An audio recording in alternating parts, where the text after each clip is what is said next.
Hi guys, welcome to our YouTube channel RS43। আবারও আপনাদেরকে সকলকে আরেকটি নতুন ভিডিওতে স্বাগত জানাই। আজকে এই ভিডিওতে আলোচনা করব ম্যাচ নাম্বার 65, যেখানে রাজস্থান রয়্যালস বনাম পাঞ্জাব কিংসের মধ্যকার ম্যাচ। এর পুঙ্খানুপুঙ্খ তথ্য বিশ্লেষণ, অর্থাৎ match preview, booth team playing 11 and match venue etcetera. তো কথা বাড়াবো না বন্ধুরা, চলুন আমরা প্রথমেই সেদিকেই যাব ভিডিওতে। তার আগে বলি, আপনারা যদি চ্যানেলে কেউ নতুন হয়ে থাকেন চ্যানেলটিকে সাবস্ক্রাইব করে দেবেন, আর অবশ্যই পাশে থাকা বেল বাটনটিকে অল প্রেস করে রাখবেন। আর ভিডিওটি ভালো লাগলে একটি লাইক এবং একটি কমেন্ট করে আপনার মতামত জানাতেও ভুলবেন না। তাহলে চলুন প্রথমেই দেখা যাক। প্রথমে যদি বলি, রাজস্থান বনাম পাঞ্জাব কিংসের এই ম্যাচটি অনুষ্ঠিত হবে আসাম, অর্থাৎ আসামের গুয়াহাটি বর্ষাপাড়া ক্রিকেট স্টেডিয়ামে। প্রথমেই মাঠের কথা যাওয়ার আগে বলে রাখি ব্রডকাস্টের কথা। আপনারা যারা টেলিভিশনে দেখেন তাদের জন্য অবশ্যই স্টার স্পোর্টস নেটওয়ার্ক রয়েছে। বাংলা, হিন্দি, ইংলিশ, কানাডা ইত্যাদি আরও অন্যান্য ভাষায় আপনারা দেখতে পারেন। এছাড়া যারা আপনারা অ্যান্ড্রয়েড ফোনের মধ্যে দেখেন, তো ফ্রিতে আপনারা অবশ্যই জিও সিনেমায় দেখতে পাচ্ছেন বা দেখতে পারেন। তো এবারে বলবো মাঠের কথা যদি প্রথমেই বলি, এই মাঠে এখন পর্যন্ত স্ট্যাটসটা একটু দেখিনি। দুটো ম্যাচ খেলা হয়েছে এখন পর্যন্ত। এখানে হাইয়েস্ট রান হচ্ছে 197 এবং ডিফেন্ডও কিন্তু 197 হয়েছে। সর্বনিম্ন ডিফেন্ড কিন্তু 197। তো বুঝতে পারছেন রান কিন্তু আছে, মাঠে রান হতেই পারে।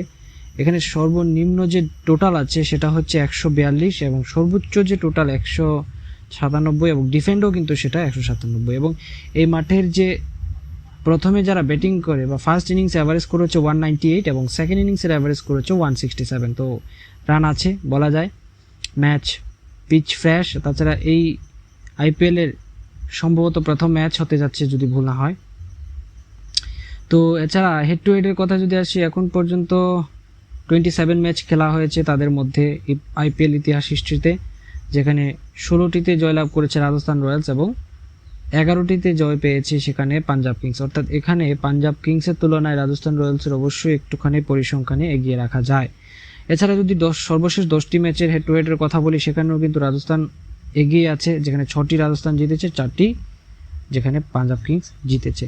তো বলা বাহুল্য যে রাজস্থান রয়্যালস ইতিমধ্যে কোয়ালিফাই করে গেছে, কারণ গতকালকে যেখানে ম্যাচ হয়েছিল লখনৌ বনাম দিল্লির মধ্যকার ম্যাচ, যেখানে দিল্লি ক্যাপিটালস লখনৌকে 19 রানে হারিয়ে দিয়েছে, তার ফলে কিন্তু রাজস্থান রয়্যালস কোয়ালিফাই করে গেছে ইতিমধ্যেই। কারণ বলা যায় রাজস্থান রয়্যালস যে অঙ্কে আছেন, যেটা বলা যায় যেখানে তারা 16 পয়েন্ট আছেন ইতিমধ্যে, আর হয়তো কেউ 16 পয়েন্টে পৌঁছতে পারবেন না। শুধুমাত্র একমাত্র যদি হয়, তাহলে এখান থেকে যদি পৌঁছে যায়, চেন্নাই একমাত্র পৌঁছতে পারে, আর এখানে হায়দ্রাবাদ পৌঁছতে পারে। তো চেন্নাই রান রেটের তুলনায় রাজস্থানের রান রেট ভালো এবং রাজস্থান ইতিমধ্যে কোয়ালিফাই করে গেছে। তো এখন দুটো টিমের বাকি আছে। আজকের এই ম্যাচটা সেরকম কিছু নির্ধারণের কোনো ম্যাচ নয়, বিশেষ করে রাজস্থান এবং পাঞ্জাবের জন্য। পাঞ্জাবের তো কিছুই নেই, তারা ইতিমধ্যেই এই টুর্নামেন্ট থেকে আউট হয়ে গেছে। তো এই ম্যাচের আরও কিছু তথ্য যদি বলি, তার আগে বলে রাখি যে পয়েন্ট টেবিলে কিন্তু দিল্লি ক্যাপিটালস একটা গত ম্যাচ হারার পর, গতকালের ম্যাচটা জেতার পর তারা কিন্তু 14 পয়েন্ট নিয়ে তারা তাদের টুর্নামেন্ট শেষ করেছে। তো তাদের এখন দেখার অপেক্ষায় আছেন যে বেঙ্গালুরু এবং চেন্নাইয়ের মধ্যকার ম্যাচের উপরে এবং হায়দ্রাবাদের ম্যাচের উপরে। যদি দেখা যায় হায়দ্রাবাদ জিতে যায়, তাহলে তো চলে গেল। চেন্নাই এবং কলকাতার দিল্লির মধ্যে যে বেঙ্গালুরুর মধ্যে যে ম্যাচটি হবে, ওইখানে যদি চেন্নাই জিতে যায় তাহলে চেন্নাই চলে গেল কোয়ালিফাই। যদি চেন্নাই কোনো কারণে হেরে যায়, তাহলে রান রেট অনুযায়ী দেখা যাবে যে বেঙ্গালুরু নাকি দিল্লি ক্যাপিটালস, সে অনুযায়ী কিন্তু দিল্লি ক্যাপিটালসেরই কোয়ালিফাই করার সুযোগ রয়েছে। তবে লখনৌ সুপার জায়ান্টসের সুযোগ একেবারে নেই বলা যায়, কারণ তাদের রান রেটও ভীষণ পুয়ার, একেবারে মাইনাসের মধ্যেই তারা রয়েছে এবং গতকালকে ম্যাচটি তারা হেরেছে। তো এবারে প্লেইং 11-এর দিকে যাব। তার আগে বলি, আজকে অনেক ক্রিকেটারকে তারা পাবে না। ইতিমধ্যে আপনারা জানেন অনেক বিশ্বকাপ রয়েছে সামনেটার জন্য, অনেকে অনেক আন্তর্জাতিক ম্যাচ খেলছেন।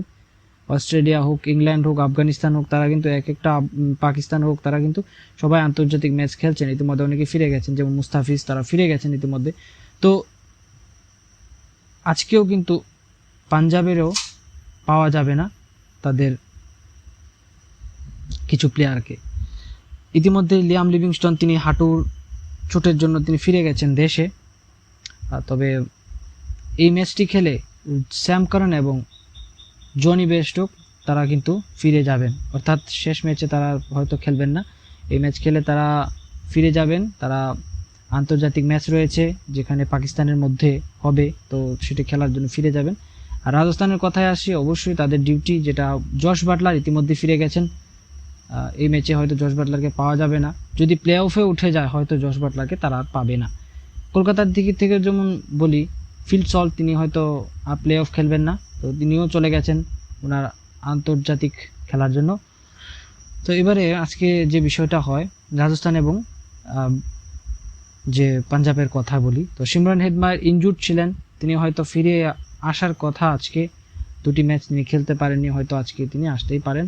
আর জশ বাটলারের রিপ্লেসমেন্ট হিসেবে আমরা হয়তো আজকে টম কোলার কেগমোরকেই দেখতে পারি। উনি একজন ভালো ওপেনার, দুর্দান্তই ব্যাটার, তাকে হয়তো আজকে আমরা দেখতে পারি, যেহেতু জশ বাটলার রিপ্লেসমেন্ট। এছাড়া হয়তো কাউকে করতেও পারে অন্য কেউ, সেটাও দেখার বিষয়। তবে টম কোলারকেই দেওয়া হতেই পারে, কারণ যেহেতু জশ বাটলারকে তারা প্লে অফে পাচ্ছে না, তো টম কোলার যদি ভালো খেলেন তাহলে ইতিমধ্যে দুটো ম্যাচ তারা পাবেন প্লে অফের আগে, তো সেখানেই প্রমাণ করতে পারবেন যে টম কোলার কেগমোর তিনি কতটা খেলতে পারবেন প্লে অফের জন্য। তো এবার প্লেইং 11-এর কথা বলি। তো তার আগে আরেকটা প্লেয়ারের কথা বলা হয়নি, যেটা হচ্ছে কাগিসো রাবাডা, তিনিও ফিরে গেছেন দেশে, তো সেজন্য পাঞ্জাবে তাকে আজকে মিস করবে। তো পাঞ্জাব এবং রাজস্থানের পরিবর্তন আজকে আসবেই আসবে। তো পরিবর্তনটা কার উপরে আসবে সেটি দেখার বিষয়। তবে প্লেইং 11টা যদি সম্ভব একটু বলি, প্রথমে যদি বলি রাজস্থান রয়্যালসের কথা, অবশ্যই জশ বাটলার ফিরে গেছেন, তাই হয়তো আমরা প্লেইং 11টা দেখব। তো ধ্রুব জুরেল এবং নান্দ্রে বার্গার, তাদের মধ্যে হয়তো কেউ ইম্প্যাক্ট হিসেবে হয়তো ওঠানামা করবেন, সেটাও হতে পারে, কিংবা আর অন্য কেউ হতে পারে, চেহেলও হতে পারে, যে কোনো কেউ হতে পারে। তো আমরা তো প্লেইং 11টা দেখি। টম কোলার কেগমোর এবং ইয়াসুসবি জয়সওয়াল ওপেনার, সঞ্জু স্যামসং, রিয়ান পরাগ, সিমরান হেটমায়ারকে আমরা নিচ্ছি, ধ্রুব জুরেলকে আমরা খেলা নেব, এবং রবিচন্দ্রন অশ্বিন, ট্রেন্ট বোল্ট, সন্দীপ শর্মা, আবেশ খান এবং যুজবেন্দ্র চাহাল, সেটা হচ্ছে আমাদের প্লেইং 11। তো এখানে Nandre burger as a impact, কিংবা আর অন্য কেউ, রবম্যান পাওয়েল কিংবা কেউ আসতে পারেন। তবে বিদেশি হয়তো কোটাটা খালি রইল, তাহলে আমরা বিদেশি হিসেবে ট্রেন্ট বোল্ট, টম কোলার এবং তিনটা বিদেশি নেওয়া হয়েছে, এখান থেকে একটা রিপ্লেস কিন্তু হতেই পারে। এবারে পাঞ্জাবের কথায় আসি। পাঞ্জাবের কথায় ইতিমধ্যে বলেছি, তারা কাগিসো রাবাডাকে পাচ্ছে না, তার রিপ্লেস একমাত্র হয়তো ন্যাথন এলিসকেই আজকে খেলানো হবে।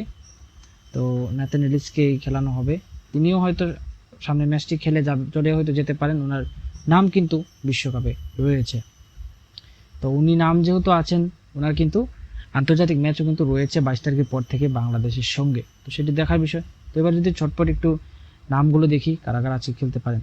Johnny Bairstow, Prabhsimran Singh, Rilee Rossouw, Jitesh শর্মাকে আমরা গত ইম্প্যাক্ট হিসেবে দেখেছি, হয়তো নাও থাকতে পারেন। তাও আমরা এই যদি জিতেশের জায়গায় আমরা বলি আবারও জনি বেস্টোক, প্রাক্সিমরান সিং এবং রাইলে রুশো, তারপরে আশুতোষ শর্মা, শশাঙ্ক সিং আছেন, স্যাম কারান, ন্যাথন এলিস আছে, তারপরে যদি আমরা বলি বোলিংয়ের দিক থেকে হর্ষল প্যাটেল এবং আশদীপ সিংকে হয়তো সুযোগ দিলেও দিতে পারেন, ওই জায়গাতে হারপ্রীত ব্রার আছেন এবং রাহুল চাহার আছেন এবং ন্যাথন এলিস। এছাড়া যদি আমরা বলি আরও পরিবর্তন হিসেবে আশদীপ সিংকে আমরা ইম্প্যাক্ট হিসেবেও দেখতে পারি। তো এছাড়া তুলনায় আরও অন্য কেউ খেলতে পারেন, সেটা দেখার বিষয়। তবে আশুতোষ শর্মার পরিবর্তন হিসেবে আমরা অথবা টাইডে কিংবা হরপ্রীত সিং ভাটিয়াকেও আমরা দেখতে পারি। তো এই হচ্ছে রাজস্থান এবং পাঞ্জাব কিংসের মধ্যকার ম্যাচের প্রিভিউ এবং বোথ টিম প্লেইং 11। তো ভিডিওটি যদি ভালো লাগে অবশ্যই একটি লাইক এবং কমেন্ট করে আপনার মতামত জানাতে ভুলবেন না, আর অবশ্যই কে জিতবে সেটাও আপনারা জানাতে পারেন। আর তার আগে বলে রাখি, ওয়ার্ল্ড কাপ সিরিজ চলছে, আমরা ওয়ার্ল্ড কাপের স্কোয়াডগুলো দিচ্ছি, তো অবশ্যই আপনারা ওয়ার্ল্ড কাপের স্কোয়াডগুলো আপনারা দেখতে পারেন। আমরা প্লে লিস্ট দিয়ে দিয়েছি, ইন্টারন্যাশনাল ক্রিকেট নামে একটা প্লে লিস্ট আপনারা পাবেন, সেখানে গিয়ে চেক করলে আপনারা ওয়ার্ল্ড কাপের স্কোয়াড যেগুলো আমরা দিয়ে দিয়েছি এগুলো আপনারা খুঁজে পাবেন। তো দেখা হচ্ছে আরেকটি নতুন ভিডিওতে, ততক্ষণ সবাই ভালো থাকবেন, সুস্থ থাকবেন, খুব শীঘ্রই আবারও কথা হবে আরেকটি নতুন ভিডিওতে।